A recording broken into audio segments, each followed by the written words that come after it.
posibilidad, ng tagumpay o kabiguan, ng ligaya o lungkot.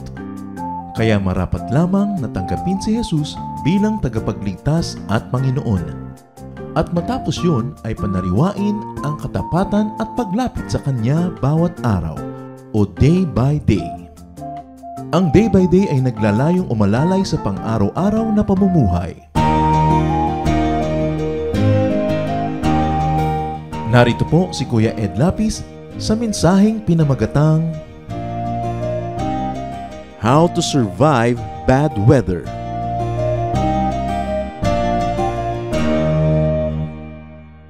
Ating pag-aaral ngayon, pinamagatan natin, How to Survive Bad Weather. Salamat Panginoon dahil kayo po ay Diyos ng lahat ng panahon, lahat ng uri ng klima, lahat ng uri ng weather. Salamat dahil kami ay binigyan nyo ng kalayaan para purihin ang iyong pangalan, magdala na aming mga handog sa inyo, magpasalamat at idalangin ang aming bayan. Nawa Panginoon ay malugod kayo sa aming pagtitipon-tipon at turuan niyo po kami. Palawakin niyo pa ang pagkaunawa namin sa inyong kahiwagaan, lalo kung paano kayo kumikilos sa kapaligiran, sa kalikasan na kayo rin ang lumikha. Forgive us our sins, cleanse us, and now teach us. We want you, Lord, to be our speaker, so we ask you to speak. Use your servant only as your instrument. Set us free, strengthen us, inspire us. Meanwhile, Father, we rest in your love, we rest in your peace, and we ask you, speak to us. In the name of your Son, Jesus, we pray with thanksgiving. How to survive bad weather. You want to survive bad weather? Unang-una, do not call it bad weather. Lahat ng weather ay likha ng Diyos. Tag-ulan, tag-init, magiang tagtuyot at tagbasa. Kaya maganda ang lahat ng panahon. Walang nililika ang Diyos sa pangit. Kung natin sabihin masama ang panahon, parang sinabi mong masama ang Diyos na lumikha ng panahon. Genesis 8:22, as long as the earth endures, seed time and harvest, cold and heat, summer and winter, day and night will never cease. So talagang kasama sa likha ng Diyos. Hindi daw mauubos, hindi matatapos ang pagpapalit-palit ng mga panahon, ng lamig at ng init, ng liwanag at ng dilim. Daniel 2:20-21. Praise be to the name of God forever and ever. Wisdom and power are His.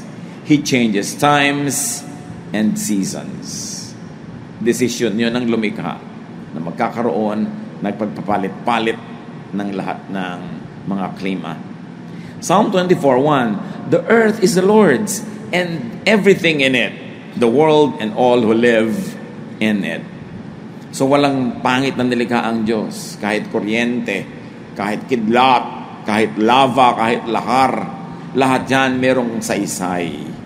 Meron lang sikreto para maging talagang maganda para sa personal na buhay mo ang mga bagay na ito.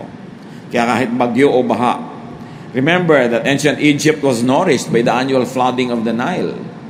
And because of the annual flooding of the Nile, Egypt was able to develop and sustain a great civilization. Hindi nila minasama ang baha. Wala silang idinadalangin, kundi dumating yung baha. Kasi pagdating ng baha, dala-dala niya yung matabang lupa na naaanod mula sa malalayong mga bundok. Dala-dala niya ang tubig na naiipon para siyang pandilig sa mga bukid ng mahabang panahon. Hindi masama ang baha. Psalm 135 verse 7, He makes clouds rise from the ends of the earth. He sends lightning with the rain and brings out the wind from His storehouses. Sa pagpapalit-palit ng panahon, nare-recycle ang lahat, lumilinis ang mga bagay-bagay, lalo sa water cycle, and even during a thunderstorm, the atmosphere is recharged with electrons. Kaya may water cycle. Lahat nire-recycle. Mula naman nung nilikha ng Diyos, ang sangdaigdigan at ang sangsinukob, wala siyang idinagdag o binawas na nakalagay na doon nung simula. Recycle lang ng recycle. Ang recycling ng tubig at ang lahat ng elements ay design ng may likha. Ecclesiastes 3:1, there is a time for everything and a season for every activity under the heavens. Therefore, weather is good, no matter what form it takes. For you to survive what you might call a bad weather, first change your attitude towards the weather. And you will not only survive it, but also you will enjoy it. Begin by calling it more respectfully. Pwede natin masabihin na maulan ang panahon, hindi yung masama ang panahon. Hindi yung masungit ang panahon, pwede masabihin mahangin ang panahon. Pero panahon na masungit. So parang negative agad yung attitude mo, paano ka mabe-bless? Kahit naman ayaw mo o gusto, nandun yung panahon na yan. Respect the weather. Yun naman ang batas ng nilikha ng Diyos, ng sang nilikha, respect. Respeto mo lahat. Respeto mo yung kuryente, huwag mong hipuin nang hindi ka mamatay. Or huwag kang tumungtong sa tubig na maaaring merong talop na kuryente. Kaya ka naman namamatay Pang-energy naman yun hindi pang patay. Kaya lang, nalalagay ka kuminsan sa maling lugar. Bad lang ang effect pag mali ang timing o placement ng tao. Halimbawa, babaha. Nagiging bad weather yan pag nakakalat ka sa dadaanan ng tubig o ng baha. Maaanod ka. Matthew 7:26-27, a foolish man builds his house on sand. The rain came down, the streams rose, and the winds blew and beat against that house, and it fell with a great crash. Hindi naman tayo kailangan lumayo na sa Biblia mismo, sa mga turo ng Panginoon. Binibigyan na tayo ng turo how to build a house. So pag sinasabi mong it's a sin, for instance, to kill someone because you're breaking God's law, now here is Jesus' law about building houses. Might you also be able to call sin pag nagtayo ka ng bahay sa dadaanan ng baha? Kasi hindi mo ginagalang yung law, natural law. May religious law, merong moral law, merong natural law. Locate correctly. Hindi naman pinroblema ng mga ninuno natin yung mga baha na yan kasi nung araw wala mga bahay sa tabi ng ilog. At lagi nga natin binabanggit, may bahay man nun, matataas ang silong, may mga halige, bumahaman, dumadalang yung tubig. Kasi dadaan lang naman yun Kaya naman nagtatagal lang ngayon, walang madaanan kasi tinayuan na ng bahay lahat, tinambakan ng mga ilog, ginarangan ng mga drainage. Kaya ang tagal-tagal tuloy ng tubig. Nagmumukha tuloy bad yung flood. Ang actually merong bad planning ang mga tao or walang planning. Pag nasa labas ka halimbawa ng silungan, nasa labas ka ng tahanan sa oras ng bagyo at ulan at baha, magmumukha ngang bad yung weather. Kasi mababasa ka, pwede kang mapahamak. Luke 12:54, he said to the crowd, meaning the Lord, when you see a cloud rising in the west, immediately you say, it's going to rain. And it does. Ibig sabihin, may babala naman yung weather kung anong balak niyang gawin para makasilong ka. May general babala, tag-ulan, so huwag ka na magplano masyado ng mga outing, mga picnic, lalo mga kasalan na outdoor, kasi may babala Tapos magbumukhang bad weather dahil it rained on your wedding day. Pinili mo kasi tag-ulan. So, sinong may kasalanan nun? Dapat sumilong na agad kung ayaw mo mabasa. Respect time. Observe good timing. Jeremiah 8:7, even the stork in the sky knows her appointed seasons, and the dove, the swift, and the thrush observe the time of their migration.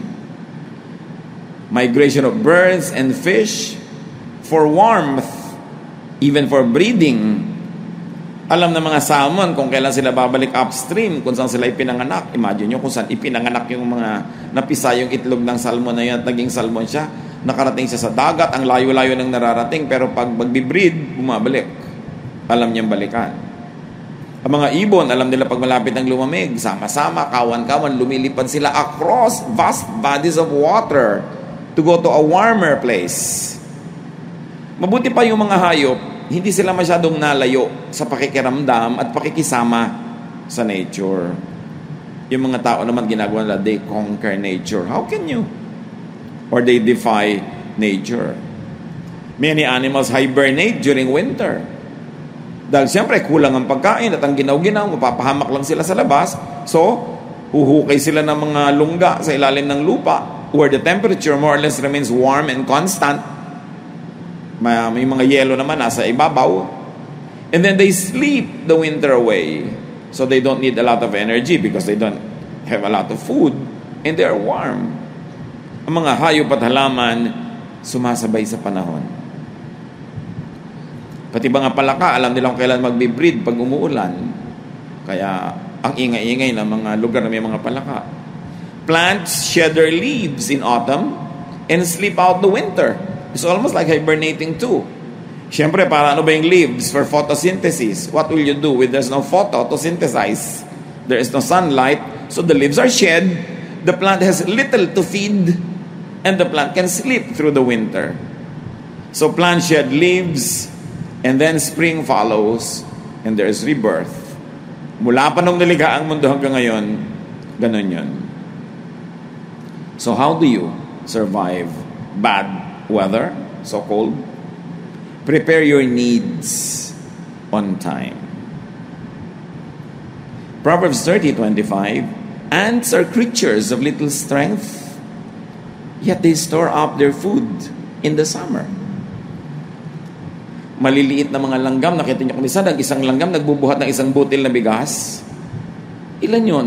10 times ng body weight niya yung binubuhat niya. Dahan-dahan, unti-unti. Kasi pag umulan na ang liliit na nila, maaanod na sila ng tubig at wala na rin silang madidilihensya mga pagkain kung saan-saan. Nananahimik sila sa kanilang mga lungga. Meron silang nakastore na pagkain. Minsan, daig pa ng mga langgam yung mga tao. Inaabutan ng dilubyo, walang pagkain sa bahay kasi wala nakastore. Sasabihin so ng iba, paano yan? Kahit gusto ko mag-store, wala akong pera. Diba? Kahit ayoko naman tumira doon sa dadaanan ng tubig, saan ako titira? Sa Malacanang Palace. Dinadaanan din yun ng ilog. Paano yan kung wala ako kayanan? Yan nga mga kapatid ang pananagutan natin kuminsan, hindi lang individual, collective. As a race, the human race mismanages the race, the civilization, the people, the towns, the cities. Kaya collectively, we suffer.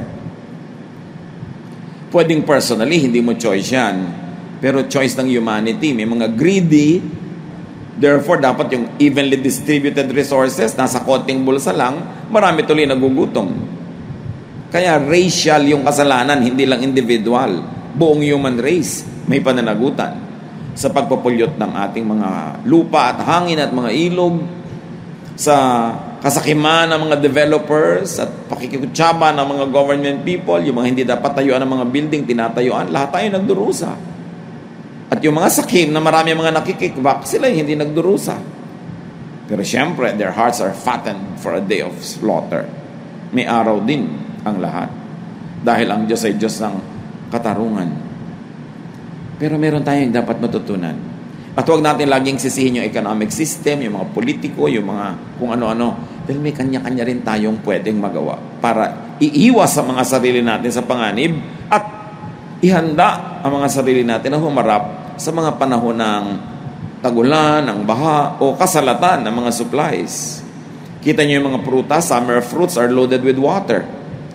Alam kasi ng singkamas, alam ng melon, alam ng pakwan na ang tag-init ay tuyot na tuyot. Kaya mga prutas nila, ang daming tubig. At pati tayo, nakikiinom ng tubig nila. Inaagaw nga natin sa kanila Primitive peoples respected the seasons and planted in season. Alam nila kung kailan magtatanim. Pati ang mga badyaw, ang mga sama dilaot, titingnan lang nila yung galaw ng tubig sa dagat. Alam nila kung pwedeng pumalaot o hindi. Ginagalang nila. Nakikiisa sila sa kapaligiran. Ecclesiastes 3:1-2, there is a time for everything and a season for every activity under the heavens. There is even a time to plant. So do not go against time. Kaya naman, meron tayong mga weather forecasters o hindi mainam na lumipad ang mga aeroplano, therefore cancel the mga flights. Nakikisama ka sa panahon. Hindi mo pwede ipagpilitan ang gusto mo. You want not only to survive, but also to enjoy nature. Respect the laws of nature, especially the seasons. Alam mo, pagkapanahon ng mga tag-ulan, marami nagkakasipon, nagkakaubo. So how do you prepare yourself? Drink lots of nutritious juices, eat nutritious food. Have enough sleep para kahit maubuhan ka ng katabi mo sa LRT o sa jeep or wherever, sa elevator, meron kang lakas sa loob. Hindi ka mahahawa agad. Luke 21:29-30. Look at the fig tree and all the trees. When they sprout leaves, you see for yourselves and you know that summer is near. So adjust to nature. Do not defy it. May mga signals ang nature. Benefit from and enjoy nature. The laws of life do not apply only to nature. They also apply to all elements and facets of living. So kanina pinag-uusapan natin mga kapatid, natural bagyo, natural ulan, natural tag-init, tag-araw, natural lindol, pero marami pang ibang mukha itong mga bagyo at baha. There are emotional, social, spiritual storms and floods, which is really what I want to discuss. Kung may baha ng tubig, may bagyo ng hangin, may baha at may bagyo din ng luha. May baha din at may bagyo, mayroong unos ang ating damdamin.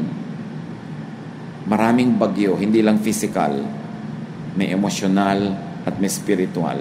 At pareho rin ang prinsipyo, how to survive. Ano-ano yung mga bagyong emosyonal at mga spiritual? Failure. Mga kabiguan. Daig pa nga kumisan niya ng bagyo. Being rejected. Feeling rejected by your own parents, feeling rejected by your own spouse, being rejected by the one you love, being rejected by an institution or an employment. Parang bagyo yan. Illness. Death of our loved ones. Bereavement.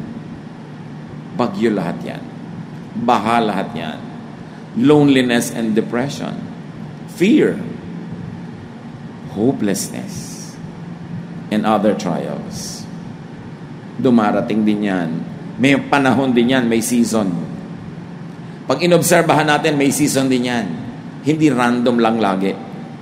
James 1:2-3. Consider it pure joy, my brothers and sisters, whenever you face trials of many kinds, because you know that the testing of your faith produces perseverance.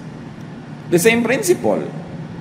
Huwag mong tawaging bad luck, huwag mong tawaging bad life, bad whatever.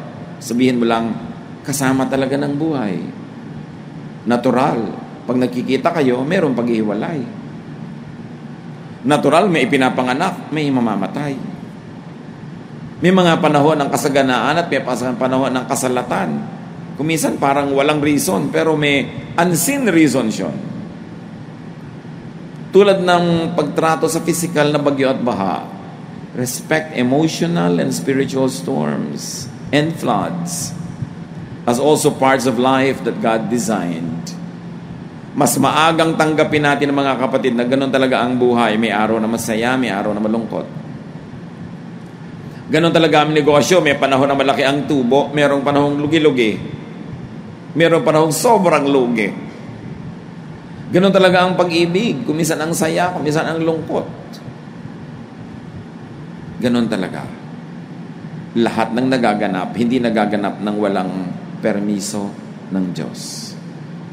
What's happening is either God's perfect will for you when you obey Him, or God's permissive will when you or your loved ones or people who affect your life don't obey Him. Pero, not a sparrow falls to the ground without the Father's permission or knowledge. Nothing happens in your life that God doesn't know about. And if God knows about it, whether you understand it or not, God understands it. Whether you like it or not, God permits it. So there must be something good in it. Although apparently and superficially, what is good about it doesn't always easily show. Kaya nung si Job ay dinapuan ng kutak-kutakot na dilubyo sa buhay, at sabi ng asawa niya, sumpain mo na lang ang Diyos mo na yan, at mamatay ka na. Total, wala nang dahilan para mabuhay pa tayo. Pero mo sabihin ng asawa niya yon. Namatay lahat ng anak nila, nawala lahat ng kanilang kayamanan, nabalot ng galis at sakit itong si Job. Sabi ng asawa niya, "Why don't you curse God and die?" In Job 2:10, he says, "Shall we accept good from God and not trouble?" Kung gaano kakandara pa na tumanggap ng pagpapala, tanggapin mo rin kung merong hindi pagpapala sa tingin mo. Kung gaano mo kagustong tumanggap ng saya, pag ang ipinadala naman at pinayagan na ilungkot, tanggapin mo rin. Huwag kang magrebelde sa Diyos, huwag kang magalit sa Diyos. Lahat yan bahagi ng buhay at walang na-exempt dyan. Kahit mga hari, kahit mga propeta, kahit sino, dinadapuan ng lahat ng uri ng emotional storms. And besides, trouble is relative. It depends on how you look at it. It is a matter of point of view. Saya lang ba at walang lungkot sa buhay? Ginhawa lang ba at walang hirap? Pagsasama lang ba at walang paghihiwalay? Sa katunayan, mas masarap ang pagsasama, mas masakit ang paghihiwalay. Ganun talaga. So how do you survive these emotional and spiritual troubles? Adjust your timing and placement with regards to these natural elements of life. Adjust ka. Makiramdam ka. Job 37:6-8, God says to the snow, "Fall on the earth, and to the rain shower, be a mighty downpour, so that everyone he has made may know his work. He stops all people from their labor. The animals take cover, they remain in their dens." Pag sidami daw ng Diyos sa snow, maglaglagan kayong lahat ngayon. Pinaulan niya ng sobra, umulan ng todo. O di lahat daw, malalaman kung ano ang ginagawa ng Diyos at anong kaya niyang gawin. At lahat sila ititigil sa mga ginagawa nila. Pati mga hayop ay magkukubli. At ano dapat ang kasunod doon? And everyone should ponder the mystery and the awesome power of the Creator. That such uncontrollable events must lead you to worship. Because they are mysterious and cannot be thoroughly measured or understood, such wonders must lead you to godliness, to a holy fear of God, and to a complete submission to His power. When times are happy, be glad. When times are sad, be sad. Huwag baligtarin. Yung iba, panahon dapat ng pagsasaya, umiimbento ng lungkot. Yung iba naman, panahon ng lungkot, pinipilit magsaya. Huwag mong labanan yung agos. Yun ang nangyayari. Kaya, Pastor, nalulungkot po ako, nakaka-guilty kasi Christian ako. Ba't ka nalulungkot? Namatay po yung asawa ko. Abnormal ka kung di ka malungkot. Natural lang yun. Napapaiyak po ako, di po ba nakakaya yun? Parang wala akong faith. Kaya ka nga, binigyan ng Diyos ng luha para ipatak mo. Patak mo lahat, mamaya titigil din yan. Pero habang pinipigil mo, lalo na masasabog ang yung dibdib. Bakit mo pipigilin? Kaya ka nga may lacrimal glands para mag-produce ng tears. And according to scientific findings, tears contain a lot of toxins. Kaya pag umiyak ka, daig mo pa nag-detox. Kaya mga bagong iyak, sa sarap ng tulog. Ang himbing, pag napaiyak. Ang Diyos ang may gawa ng lahat. So huwag pigilin. Sabi niyang Ecclesiastes, may panahong yumakap, may panahong bumitaw. So yumakap ka kung gusto mo. Kung gusto ka rin yakapin, kung ikaw lang may gustong yumakap, yakapin mo yung haligi. Kung gusto rin niya, di makipagyakapan ka. Ba't mo pinipigil? May panahon daw tumawa, may panahong malungkot, may panahong sumayaw, may panahong magluksa. Kung sabi lang ride ka lang. Sumabay ka lang sa agos, huwag mong labanan. Ganun ang buhay At tandaan mo, God is God above the storm and over the flood. Yung hindi mo makayang storm, Diyos lang naman ang nagpalaglag nun Isipin ninyo, isang buwang ulan, pinalaglag ng Diyos sa isang araw? Kaya niya. Paano ko isang taong ulan, pinalaglag ng isang araw? Lalo ka mag-worship. Huwag ka magreklamo, huwag ka magalit. Anong laban mo doon? Mag-worship ka? Sundin mo ang kanyang kalooban, surrender to God's will, and honor Him. And pray that you might be spared.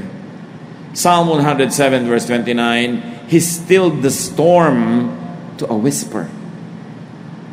The waves of the sea were hushed. Hindi ba lahat ng mga sinasabi sa Psalm ginawa ni Jesus? Ang lakas ng hangin, lakas ng bagyo, sinaway lang niya, tumahimik bigla. Ang maganda nun, God can still you also. Kung ang bagyo, ang hangin, ang alon na patatahimik, ano man ang bagyo mo sa loob ng dibdib mo ngayon, kapatid, kaya rin niyang patahimikin ng Diyos. Kaya sa Diyos ka lumapit. Sa Diyos ka umasa. Ang Diyos ang bigyan mo ng kaluguran. Mas madali naman payapain ang loob mo kaysa isang buong dagat. But nothing is too great for God to do. Kung minsan ang nakikita lang natin yung physical na storm mas mahihirap yung storm sa loob. Walang kwenta yung hirap ng katawan, ang mahirap, hirap ng loob. At kung paano pinapayapa ng Diyos ang lahat ng mga elemento na yan na nasa labas ng ating katawan, lalo niyang pinapayapa yung ating espiritu, yung ating puso, yung ating damdamin, kung magpapasakop ka. Kung hahayaan mong tumalab sa iyo yung kanyang salita, kung susundin mo ang mga utos niya. So how do you survive bad weather? Physical or spiritual weather? Don't call it bad.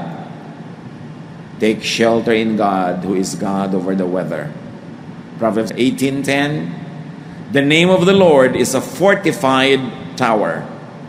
The righteous run to it and are safe. So yan ang pangalan ng Panginoon. Yun lang bang pangalan niya? Yung kahulugan ng pangalan niya, yung kanyang mga katangian, mga kanyang katuruan, daig pa nun ang matibay na muog.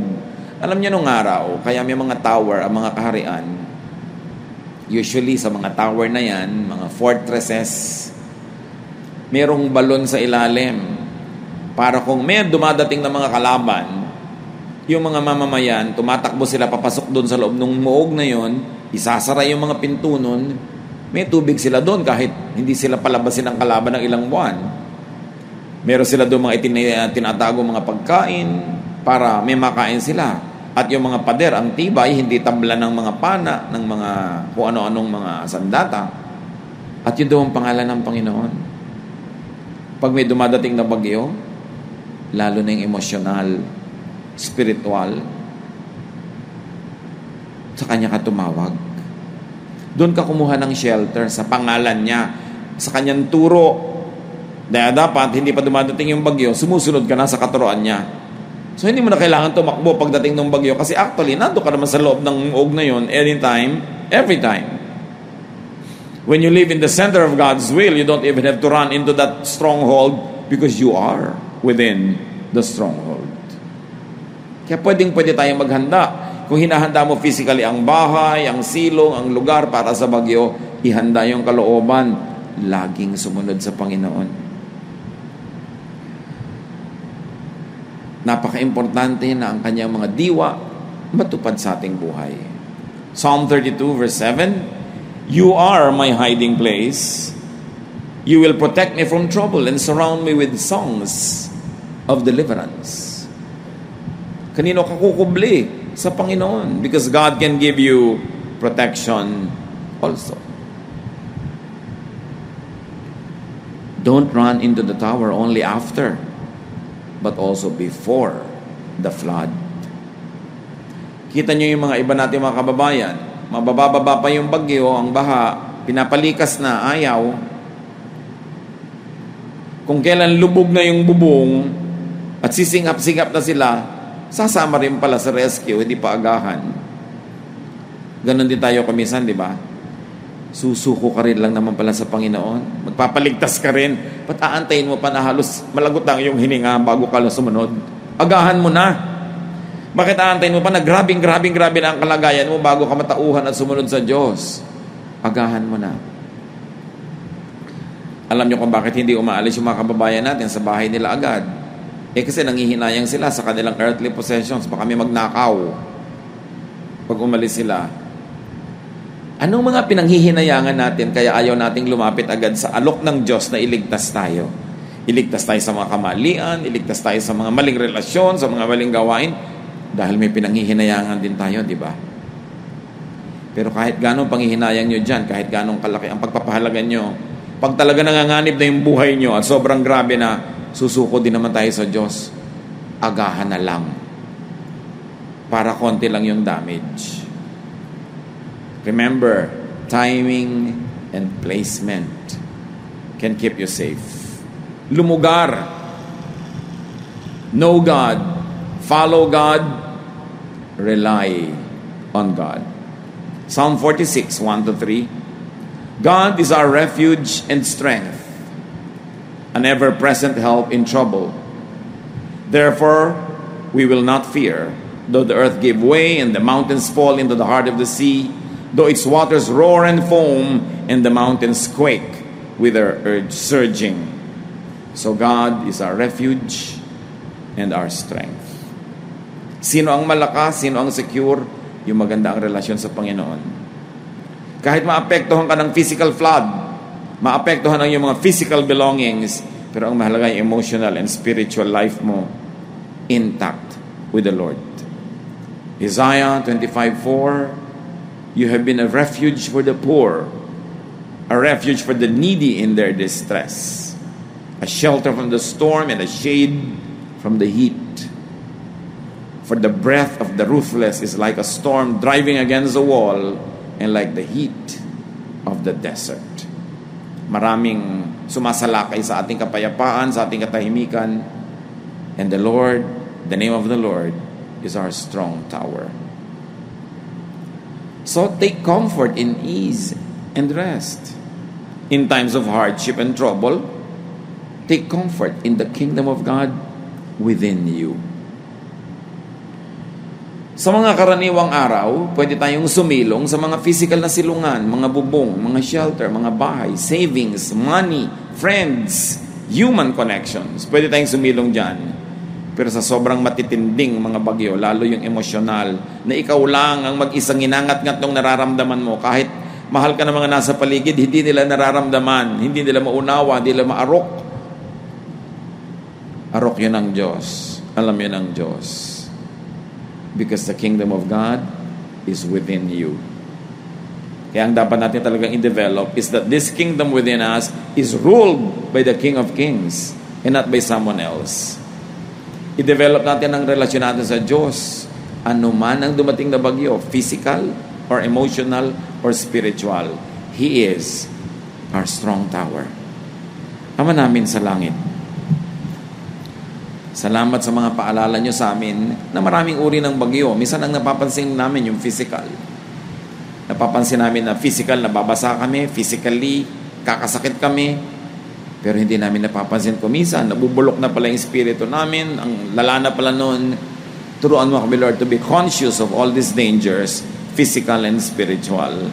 And just the same, to run to our strong tower, who is your Son, Jesus. Pagbulay-bulayan natin mga kapatid sa ilang saglit ng katahimikan ko, anong kahulugan nito sa ating buhay? Ano-ano ang mga storm ninyo? Isa pa rin ang sagot, ang Panginoon. Lord, in silence, teach us how to protect ourselves from the storms, from the so-called bad weathers of life.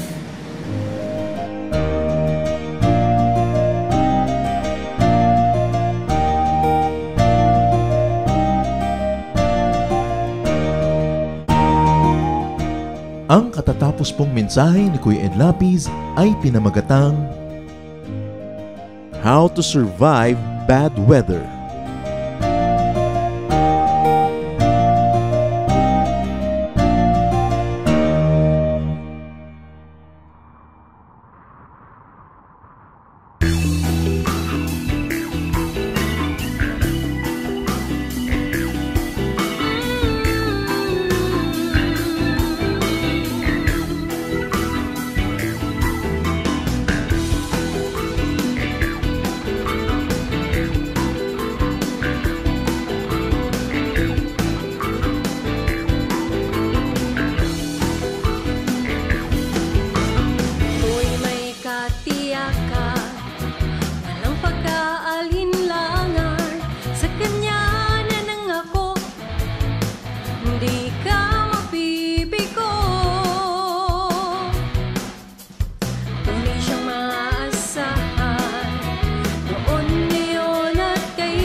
Diyos na di buhay, ang Diyos na di buhay, ang Diyos natin ay buhay, magpakailanpaman.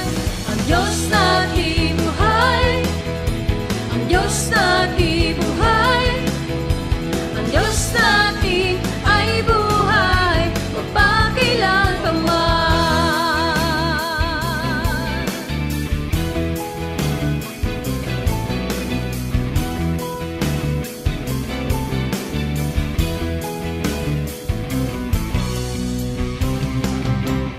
Puso'y may kapayapaan sa gitna man ng kapighatian, pagkat siya ang kasama, ako'y di mangangamba. Purihin ka, O Diyos, kataas-taasan, purihin ka, Jesus, magpakailanman. Siya ang Alpha at Omega, makapangyarihan. Ang Diyos na di buhay, ang Diyos na di buhay, ang Diyos natin ay buhay, magpakailanpaman. Ang Diyos na di buhay, ang Diyos na di buhay, ang Diyos natin ay buhay, magpakailanpaman. Ang Diyos natin ay buhay, ang Diyos natin ay buhay, ang Diyos natin ay buhay, magpakailanpaman. Ang Diyos natin ay buhay, ang Diyos natin ay buhay, ang Diyos natin ay buhay, magpakailanpaman. Ang Diyos natin buhay, siya ay ang Diyos natin buhay, ang Diyos natin ay buhay, magpakailanpaman. Ang Diyos natin buhay, ang Diyos natin buhay, ang Diyos natin ay buhay, magpakailanpaman. Ang Diyos natin ay buhay, magpakailanpaman. Ang Diyos natin ay buhay, magpakailanpaman.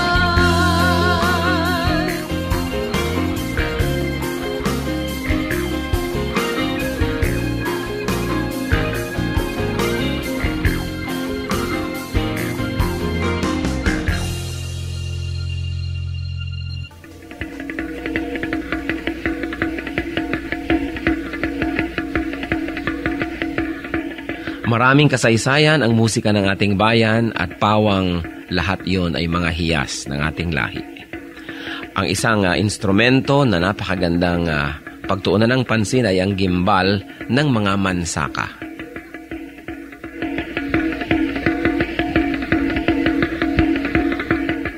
Ang gimbal ay isang magkabilaang tambol na matatagpuan sa hilaga at silangang bahagi ng Davao sa grupo ng mga mansaka. 28 sentimetro ang taas nito, humigit kumulang, at 21 sentimetro ang bilog, humigit kumulang. Yari ang gimbal sa isang katawan ng punong kahoy at ang magkabilang dulo ay tinapala ng pinatuyong balat ng usa. Ito ay hinahampas ng isang manipis na patpat habang isang kamay ay tumatapik-tapik sa kabilang tambol sa kabilang dulo ng instrumento. Ang gimbal ay maaaring tugtugin mag-isa o ng mga may kasamang ibang instrumento kung ito'y ginagamit sa ritual. 1 hanggang 2 tao ang maaaring tumugtog sa magkabilang dulo ng gimbal.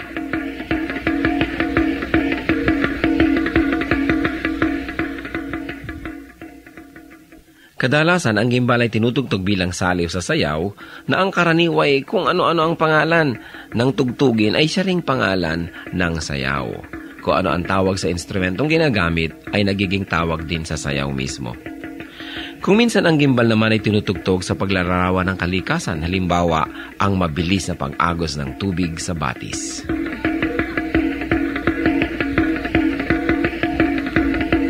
Ang gimbal o kimbao, instrumento ng mga mansaka. kayamanan ng ating lahi, hiyas ng ating bayan, marapat lamang na gamitin sa pagsamba sa Panginoong Hesus.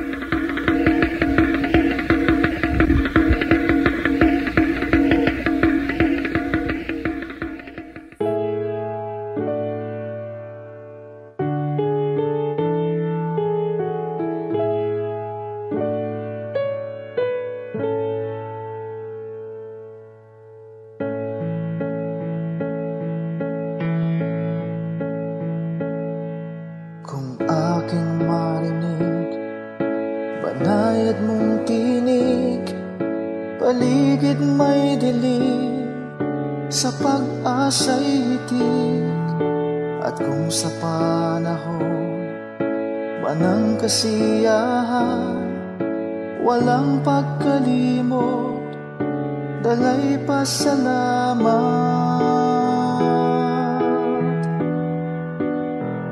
Alay ko ay papuri, damhin mo pagsamba,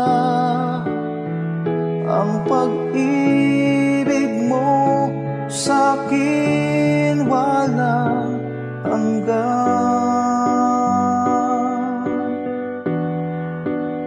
Sa iyo kabutihan, buhay ay nakamtan. Pupurihin ka magpakailan pa man,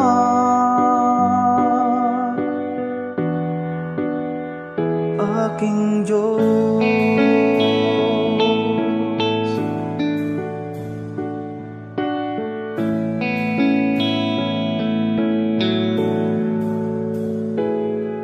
At kung magkaminsan di ka maramdaman, sa puso ko'y tiyak ika'y naririyan.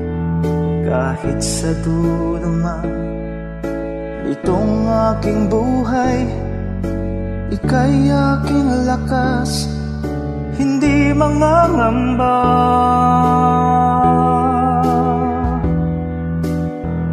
Alay ko ay papuri, damhin mo pagsamba, ang pag-ibig mo sa'kin walang hanggan.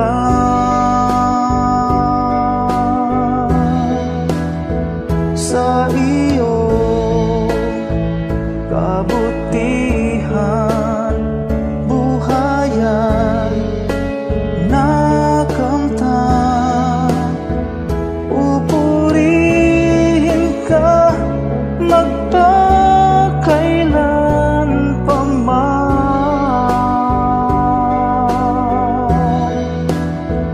aking Diyos.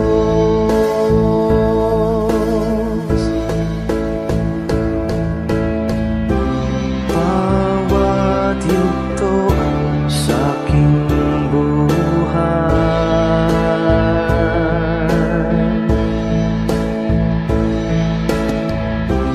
laging laan iyong gabay.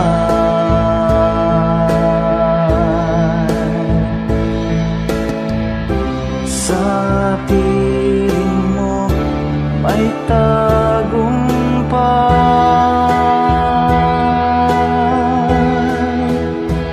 Alay ko ay papuri, damhin mo pagsamba, ang pag-ibig mo sa'kin walang hanggan.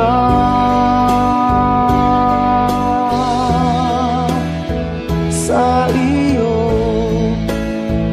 kabutihan, buhay ay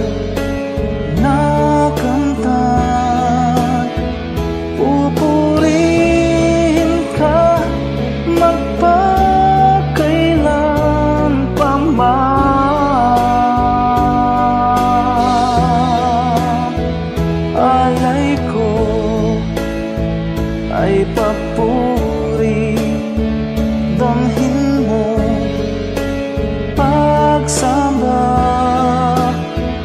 Ang pag-ibig mo sa'kin walang hanggan.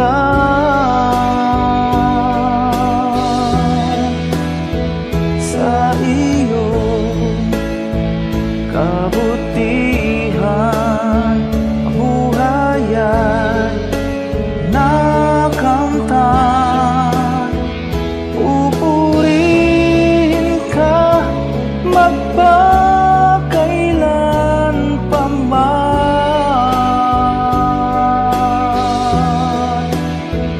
aking Diyos,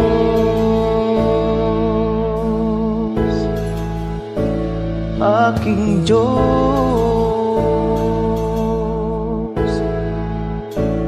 aking Diyos.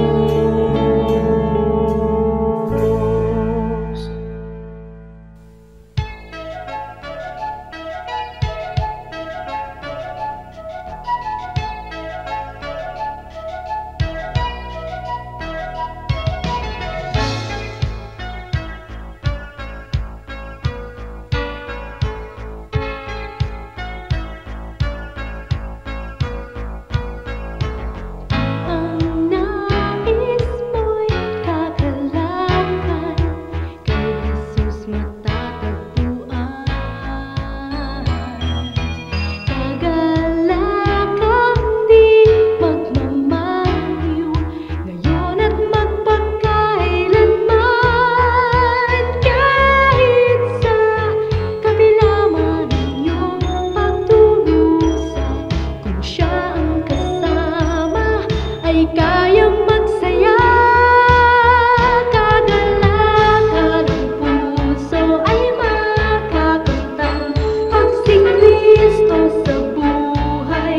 Ang iyong paglingkuran kay ganda ng mundo, kung malalaman mo na siya'y laging nagmamahal sa'yo.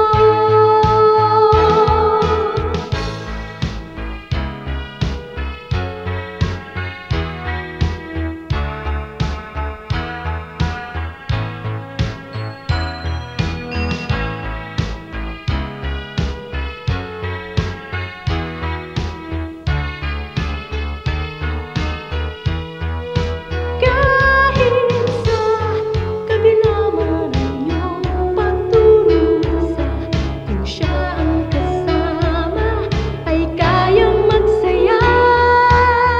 Kagalakan ng puso ay makakamtan pag si Kristo sa buhay.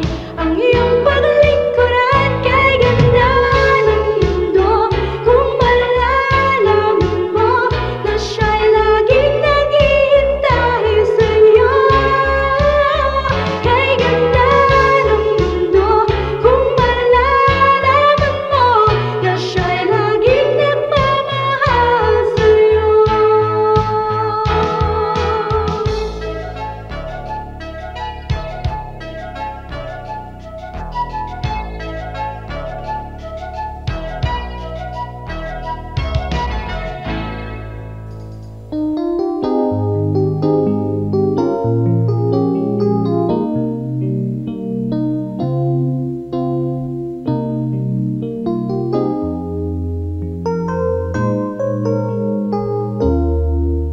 Nang ang buhay ko nooy laging nangangamba,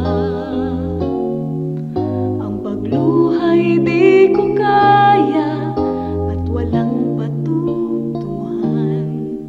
O Jesus, nang ikaw nga ang makilala ko,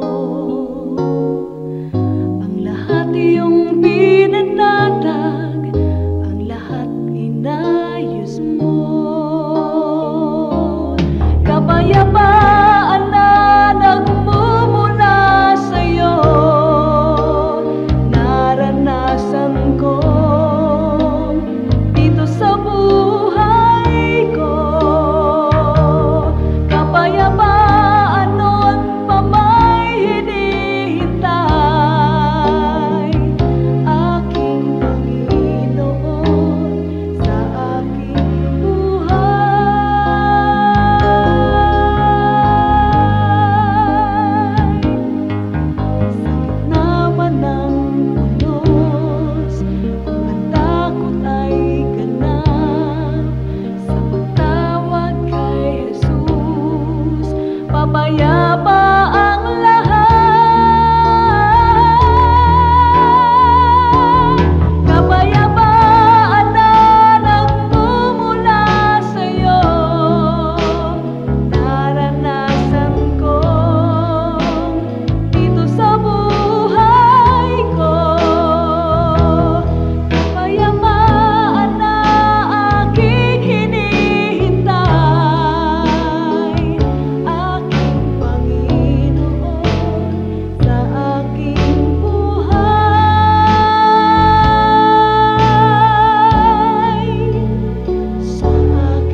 Bakit mahilig tayo sa Last Supper as home decor?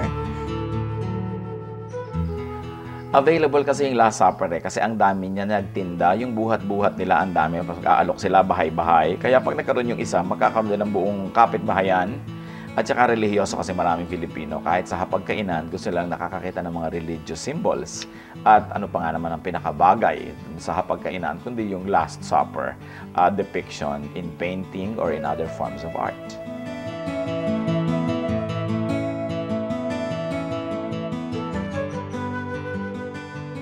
Sa inyo po, Panginoon, lapat itong aking loob na sumilong at pasakop, makisuno at sumukob.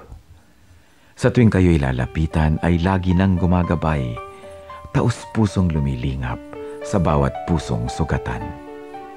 Kabutihan yung matapat, bukas palad kung magbigay, kahit ang tulad kong abay, walang patagong anuman.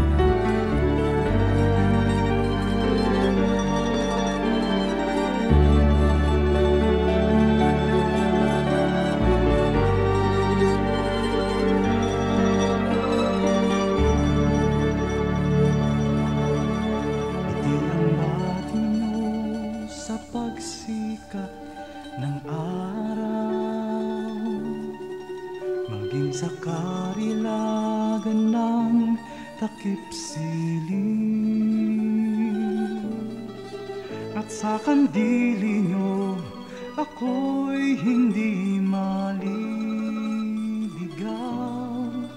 Latnan man ang unos sa lalim ng dilim.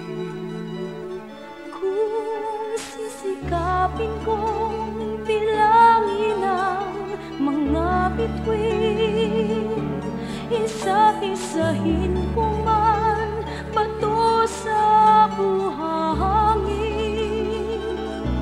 Walang makahihigit sa lawak ng iyong pagtingin, sa kalinga niyo pagmamahal sa akin.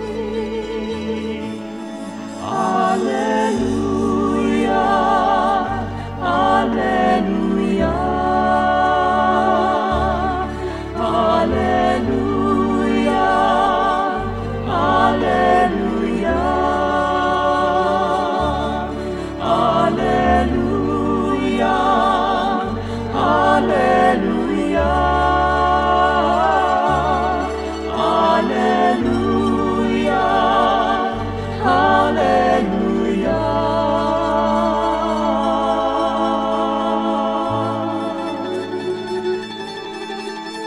Ang aming nais ko'y purihin ka sa magdamag, makasama ka maging sa pighati. Ako'y nagagalak sa kaligtasan niyo't habag, pagkat paglapit ko, ngiti ang iyong bati. Alleluia, Alleluia,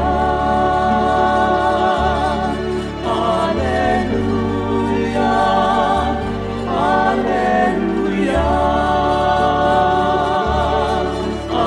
Alleluia, Alleluia.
Oras na po para pansamantalang magpaalam ang programang Day by Day.